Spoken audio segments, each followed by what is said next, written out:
So a few last minute things. If anybody remembers back to when the pool pump was leaking and the thing on it broke, I forget even now. Oh yeah, the fitting cracked, the union cracked, or some, I don't even fucking remember anymore. And anyway, it ended up being like 200 something bucks, and I fell into a bit of luck by taking this survey, which paid me $200 out of the $235. So it ended up only costing me really 35 bucks out of pocket. It so happens that I fell into a lot of luck again.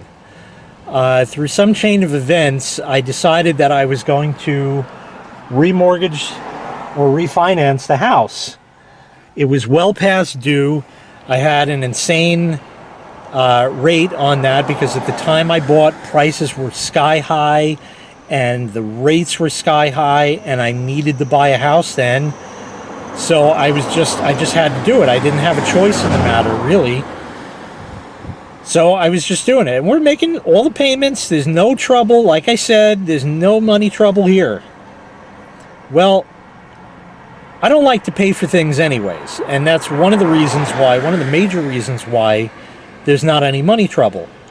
And like I have said before, it's not about how much you make. It's how you manage your money. It's how you manage your money.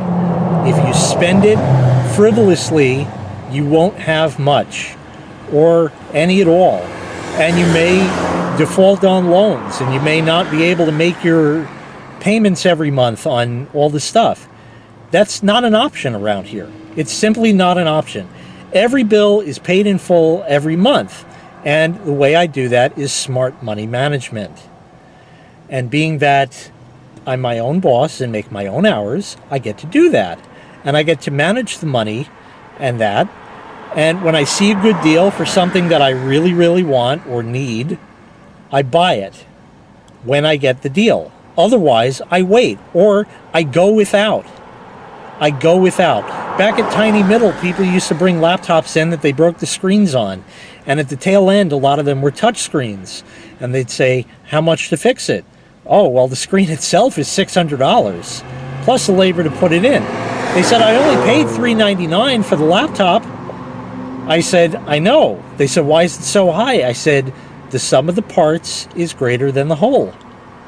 And they understood. That's just how it was. That was the price of the screens when you'd buy them separately for whatever reason. So they would always ask me, can I get a non-touch screen? No, you bought a laptop with a touch screen, and that's what you shall have. There's no other replacement for it.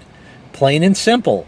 If you didn't want a touch screen, don't get a touch screen. It's that simple. Or just buy an Apple. They don't fucking have those. At least at the time of this recording that I know of. Anyhow, they think it'll impede on their iPhone sales. Jackasses. Anyways, so when I get a great deal on something, I jump on it. Because these opportunities don't arise very often. And for an old lady who barely drove this thing, and it being a V6, $31,000 on it, could I possibly say no? Yeah, it costs money to insure this thing, and it costs money to register it. Every year, this car costs me, what the hell was it? About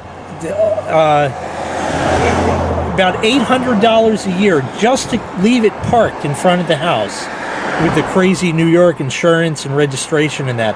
$800 a year just to have it parked in front of the house doing nothing. That's a lot of money to spend, but I think it's worth it because it was too good of a deal to pass up. You're never going to find a car like this. Never. So I had to jump on it. And I had the money to buy it outright, cash. I gave the lady in $100 bills, cold hard cash, just handed it over because of smart money management. But like I said, I got lucky. I refinanced the house. Sort of fell into that. It happened almost by accident. I don't know. Sparing the details, there were some proceeds from that. And then there was also some sort of tax relief in New York State where they sent me another check. And it ended up that this car, I think out of pocket, ended up costing me about $300. How do you say no to that? How do you possibly say no to that? Impossible deal. Impossible car. Everything old Clanky should have been. And here it is. Living in one of the most expensive places in the entire nation of the United States with 4 vehicles, and I'm doing it. So there you go. There's your SmackDown lesson. Stop buying shit you don't need. Work for your money. I worked for years. I worked hard, and I put down over $250,000 in a down payment on this house. $250,000. And by refinancing now, not only did I lower my monthly payment by a couple $100, but I got plenty of proceeds back that I got this car with that I didn't need. Okay? And on top of all of that, I shaved 2 years off of the mortgage, the term of the mortgage. I shaved 2 entire years of payments off. That's a bundle of money right there. With the amount everything fucking here costs, that's a bundle of money. So yes, you can win the New York rat race. You can do it if you put your mind to it. I was able to do that. I'm fortunate in that. Some people just don't have it in them. A lot of people I know are deadbeats. Most millennials don't have any money. In fact, they're putting up millennial housing, as I call them. They're these high-rise, not even high-rise, they're like 6, 8, 10 floors, something like that, apartment buildings, these posh apartments, and they're paying a fucking mortgage payment a month in rent. So at the end of the deal, they own nothing. Own nothing. This house will be mine, free and clear, eventually. I shaved 2 years off of that, and if I'm really smart, I decided, because this all went down like a month and change ago, 2 months ago, September, somewhere in there, that went down. So I said, let me just ride the year out. I'll just pay whatever the payments are now, the lower payments now. And I said, I pulled up an amortization calculator, and I said, wow, shit, if I kick in another $300 in principal every month for the remaining months of the loan, I can shave another 3 years of payments off.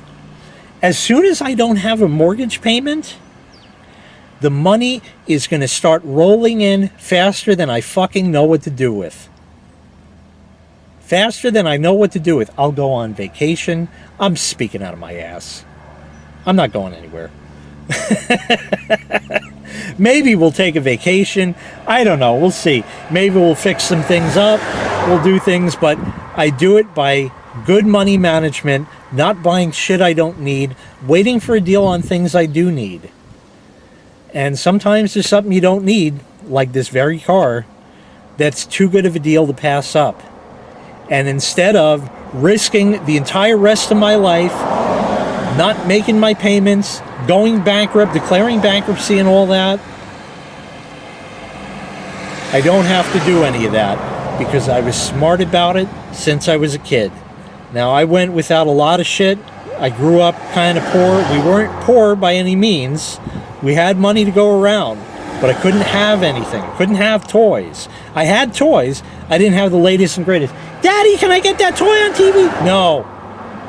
Daddy, it's cold in here. Put the heat up. Fuck you. Daddy, it's hot in here. Put up the AC. Or rather, turn on the AC. Fuck off and die. I'm not cheap like that. The bills here are fucking outrageous. Absolutely outrageous. But I'm willing to pay to be comfortable. I'd rather die comfortable and penniless than hot and miserable. That's right. You too can do it.